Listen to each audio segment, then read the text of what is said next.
భారతీయ Chaitanya party నూతన రాజకీయ party భారతీయ Chaitanya party ఆవిర్భావం. సాలినంత జీతముండి, పరిధిని మించి భూములుండి, ధనములుండి ఇంకా ఇంకా ఆశించటం సమాజానికి ద్రోహం చేయటమే అవుతుంది. అటువంటి లక్షణములున్న వ్యక్తులకు తలవంచటం మానవ లక్షణం కాదు అని పార్లమెంట్లో రాజీ లేని పోరాటం చేశారు. అటువంటి నాయకులు లాల్ బహదూర్ శాస్త్రి గారు, దామోదర సుందరయ్య గారు, ఇందిరాగాంధీ గారు, పుచ్చలపల్లి సుందరయ్య గారు. ఇటువంటి మహా వ్యక్తుల ఆశయాలతో, ఆలోచనలతో పుట్టినటువంటి పార్టీ మన భారతీయ చైతన్య పార్టీ, బీసీ పార్టీ. పైవారు నాయకులుగా ఉంటే అవినీతిని అరికట్టడం తేలికే. పైవారు లాంటి వ్యక్తులు కావాలి, రాజకీయాలలోనికి రావాలి. అప్పుడే అవినీతి లేని సమాజం వస్తుంది. అతి తక్కువ స్థాయి నుండి వచ్చిన రాజకీయ నాయకులు తమిళనాడులో జయలలిత గారు, ఉత్తరప్రదేశ్లో మాయావతి గారు, మన రాష్ట్రంలో చంద్రబాబు గారు. మన ప్రజాస్వామ్యం వీళ్లను ఏ విధంగానూ కదపలేకపోయింది. కోట్లాది రూపాయల ఆస్తులున్నాయని ప్రజలందరికీ తెలుసు. చట్టానికి మించిన ఆస్తులు ఉన్నాయని ప్రభుత్వానికి తెలుసు. ఈ ముగ్గురికే కాదు, ఇంకా చాలాకి మించిన ఆస్తులు ఉన్నాయని అందరికీ తెలుసు. ప్రభుత్వాలు వాళ్లకు అండగా ఉన్నంతకాలం ఎవరు ఏమీ చేయలేరు. ఎందుకు చేయాలి అనే విషయానికి మనం వచ్చినట్లయితే, డబ్బు ఉన్నకాడే డబ్బు పెరుగుతుంది, పేదరికం ఉన్న చోటే పేదరికం పెరుగుతుంది, కష్టాలు ఉన్నకాడే కష్టాలు పెరుగుతాయి, రాబడులు ఉన్నకాడే రాబడులు పెరుగుతూ ఉంటాయి.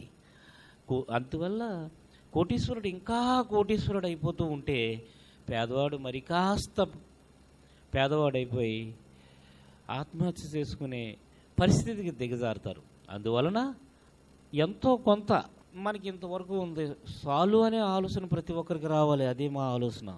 అందువలన ప్రభుత్వాలు ఏమీ చేయలేనప్పుడు ప్రజలే వాళ్లను నీచంగా చూడాలి. అలాగైనా మార్పు రావచ్చు. ఎంత ఎక్కువ డబ్బు ఉంటే అన్ని గౌరవాలు పొందుతాం అనే ఆలోచన ప్రతి మనిషి హృదయంలోంచి తీసేయాలి. అంటే డబ్బు చట్ట పరిధిని మించి ఎవరి దగ్గర అయితే ఎక్కువ డబ్బు ఉన్నదో వాళ్లను ప్రజలు నీచంగా చూడాలి. అలాగైనా మార్పు రావచ్చు. సమస్యలన్నీ బీసీ స్త్రీలకు ఎక్కువ.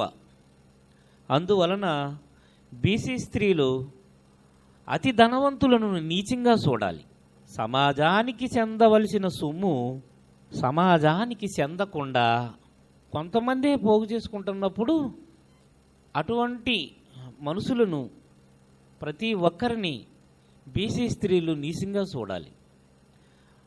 ఎందువలనంటే స్త్రీని ఆదిశక్తితో సమానంగా కొలుస్తారు. అందువలన స్త్రీలకే సమస్యలు ఎక్కువ. వాళ్ళు కుటుంబ పరిస్థితుల్ని మార్చగలరు, దేశ పరిస్థితులను కూడా మార్చగలరు. మగదేవుళ్లకు జంతు బలులు లేవు, ఆడదేవుళ్ళకే జంతు బలులు ఉన్నాయి.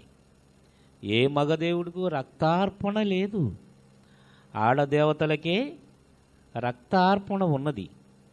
ఏ మగదేవుడుకు సారా, మాంసము, నైవేద్యం లేదు, ఆడదేవతలకే ఉన్నాయి. ఒక్కసారి ఆలోచించండి మిత్రులరా.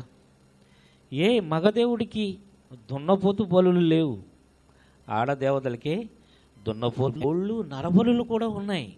అంటే దీని అర్థం ఆడదేవతలను, ఆడవాళ్లను ఆదిశక్తితో పోలుస్తారు. అటువంటి ఆదిశక్తి లాంటి ఆడవాళ్లకు ఈ సమాజంలో సమస్యలు ఎక్కువైపోయినాయి. సమస్యల నుండి సమాజం వైపు ఆలోచించాలి. ఆర్థిక సమస్యలకు ముందుగా నలిగిపోయేది ఆడవాళ్ళు మాత్రమే.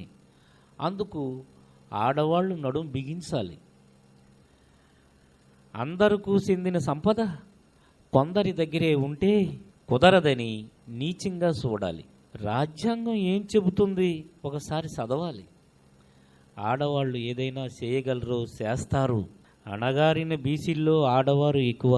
బీసీలలో ఉన్న మహిళలు అందరూ ఏకం కావాలి.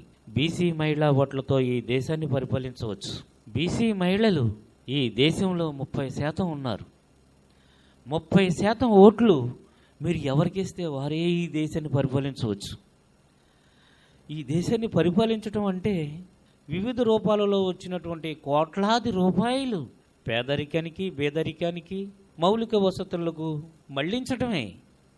ఆ విధంగా చేసినట్లయితే అందరి సమస్యలు తగ్గుతాయి. ఆంధ్రప్రదేశ్ బడ్జెట్ 1,00,000 కోట్లు, 1,00,000 కోట్ల నుండి 1,20,000 కోట్ల వరకు పెరిగింది.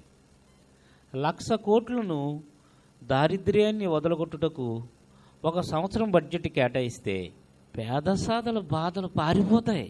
అలా ఆలోచించే వాళ్ళే పార్లమెంట్లో ఉండాలి. ఒకసారి ఆలోచించండి మిత్రులారా. స్త్రీ గౌరవాన్ని, స్త్రీ ఔన్నత్యాన్ని కాపాడాలంటే మహిళలే పూనుకోవాలి. లేదంటే కోటీశ్వరులకు, అతి ధనవంతులకు స్త్రీ అంటే ఇంకా ఇంకా ఇంకా ఇంకా లోకుగా తక్కువ స్థాయిలో అవుతారు. సాదాసీదా మనిషిగా ఎవరు ఏమీ చేయలేరు. మెజారిటీ పేద ప్రజల బీసీలలో ఎక్కువ కనుక బీసీ పార్టీని స్థాపించడానికి పూనుకున్నాం. బీసీ పార్టీ అసలైన విధానం అష్ట ఐశ్వర్యాన్ని, అష్ట దారిద్ర్యాన్ని సహించదు. అవినీతిని అరికట్టడానికి చట్టాలు, కోర్టులు, దైవాలు సాలవు. వాటిలోనే అవినీతి ఉన్నది. అప్పులతో చచ్చిపోతూ, ఆకలితో చచ్చిపోతూ, పంట పొలాల నష్టాలతో చచ్చిపోతూ, కష్టపడి పని చేద్దామన్న పని లేక కులవృత్తులు దెబ్బతిని మరమగ్గాలలో చచ్చిపోతూ ఉంటే రాజకీయ కోటీశ్వరులు వచ్చి 1,00,000 రూపాయలు ఇచ్చి చేతులు దులిపేసుకుంటే ఈ సమాజంలో ఆకలి సావులు ఇంకా ఇంకా పెరుగుతాయి. దారిద్ర్యానికి మూలం తెలుసుకోవాలి. దారిద్ర్యానికి మూలం తెలుసుకొని కోటీశ్వరుల దగ్గర ఉన్న డబ్బునంతా పెట్టుబడులు పెట్టి ఉద్యోగ అవకాశాలు కల్పించాలి. వచ్చిన లాభాలలో తనతో పాటు అందరి కోటీశ్వరుల దగ్గర ఉన్న భూమినంతా నిజమైన రైతులందరికీ అప్పగించి పెట్టుబడులు పెట్టి లాభాలు పంచాలి. దీనికి ప్రభుత్వాలు సహకరించాలి. ఇరు వర్గాలు నష్టపోకుండా ప్రభుత్వం హామీ ఇవ్వాలి. అప్పుడే పంట దిగుబడులు అందరికీ అందుతాయి. యజమాని కూలీ వ్యవస్థ ప్రారంభమైనది. అందువలన నెల పొడిగినా కూలీ గ్యారంటీ లేదు. అందువలన కూలీవారు బాధ్యతగా పనిచేయటం లేదు. అందువలన పంట దిగుబడులు తగ్గిపోయినవి. అందువలన శ్రామిక కుటుంబాలు ఆర్థికంగా సిదిగిపోయి కొనలేక తినలేక తికమక పడుతూ ఉన్నారు. శ్రామిక వర్గానికి సరైన దారి చూపించవలసిన బాధ్యత ప్రభుత్వాలదే. లేకపోతే ప్రజాస్వామ్యానికి మచ్చ ఏర్పడుతుంది. అందులో భాగంగా బీసీ పార్టీగా అవతరించాం. బీసీ పార్టీని కూలీలు, శ్రామికులు ఆదరించిన నాడే బీసీ పార్టీ నిజమైన ప్రజాస్వామ్యాన్ని ప్రజలందరికీ అందించగలదు. జై బీసీ పార్టీ, జై జై భారతీయ చైతన్య పార్టీ. ఇట్లు మీ కట కృష్ణ.